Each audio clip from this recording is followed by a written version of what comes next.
দ্বিতীয় ধাপে দেশের ১১৬ উপজেলা নির্বাচনে শান্তিপূর্ণভাবে ভোট নেওয়া শেষ হয়েছে। চলছে গণনা। নিরুত্তাপ নির্বাচনে ভোটার উপস্থিতি ছিল খুবই কম। বিরোধী রাজনৈতিক দলগুলোর বেশিরভাগ ভোট বর্জন করায় অনেকটা একতরফা হয়েছে এই নির্বাচন। আগেই বিনা প্রতিদ্বন্দ্বিতায় নির্বাচিত হয়েছেন ৪৮ প্রার্থী। চট্টগ্রামের ৭ উপজেলার মধ্যে ভোট নেওয়া হয় ৫টিতে। তবে কেন্দ্রগুলো ছিল অনেকটাই ফাঁকা। অলস সময় কাটান নির্বাচন সংশ্লিষ্টরা। কম মানুষ, আরো এক্সপেক্ট করছি বেশি, বাট কম ছিল। সমস্যা নেই, ভোট দিছি ভালোই, নিজেরটা নিজে দিছি। ভোটের পরিবেশও ভালো আছে, ভোটও সুষ্ঠুভাবে দিছি, কোনো ঝামেলা নেই। যার ভোট সেই দিচ্ছে, কোনো অসুবিধা হচ্ছে না এবং বাইরে থেকেও কোনো অসুবিধা আমরা দেখি নাই চোখে।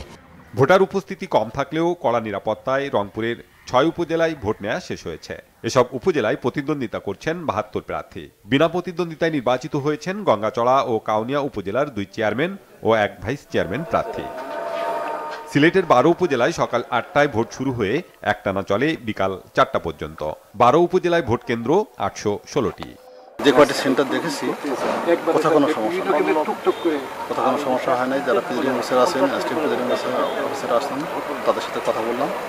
তা বলছে যে কোনো ধরনের অসুবিধা নাই, কেউ কোনো ধরনের চেষ্টাও করে নাই জাল ভোট দেওয়ার। এদিকে মৌলভীবাজারের ৭ উপজেলায়ও ভোটার উপস্থিতি ছিল কম।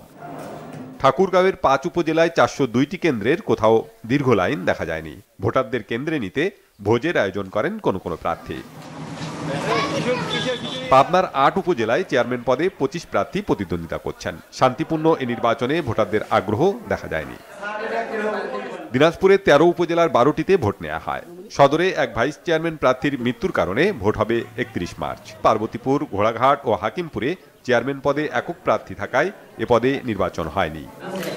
গাইবান্ধার ফুলছড়ি উপজেলার মদনেরপাড়া সরকারি প্রাথমিক বিদ্যালয় কেন্দ্রে প্রিজাইডিং অফিসারকে লাঞ্ছিত করার অভিযোগে স্বতন্ত্র প্রার্থী বেলাল হোসেন ইউসুফকে আটক করে পুলিশ। এছাড়া বিভিন্ন কেন্দ্রে জাল ভোট দেওয়ার অভিযোগে আটক করা হয় ৫ জনকে। পার্বত্য জেলার রাঙামাটির ১০ উপজেলার ২০৮টি কেন্দ্রে বিক্ষিপ্তভাবে ভোট দেন ভোটাররা। অনিয়মের অভিযোগে দুপুরেই ভোট বর্জনের ঘোষণা দেন বাঘাইছড়ি ও কাউখালী উপজেলার চেয়ারম্যান প্রার্থীরা। খাগড়াছড়ির ১৭৫ কেন্দ্রের মধ্যে ১৫৭ কেন্দ্রকে ঝুঁকিপূর্ণ হিসেবে চিহ্নিত করা হয়। কেন্দ্র দখল ও অনিয়মের অভিযোগে দীঘিনালায় জেএসএস সমর্থিত চেয়ারম্যান ও ২ ভাইস চেয়ারম্যান প্রার্থী ভোট বর্জন করেন। ভোট হয়নি নওগাঁ, পাবনা ও ফরিদপুর সদর, নোয়াখালীর হাতিয়া এবং চট্টগ্রামের রাউজান ও মিরসরায়ে।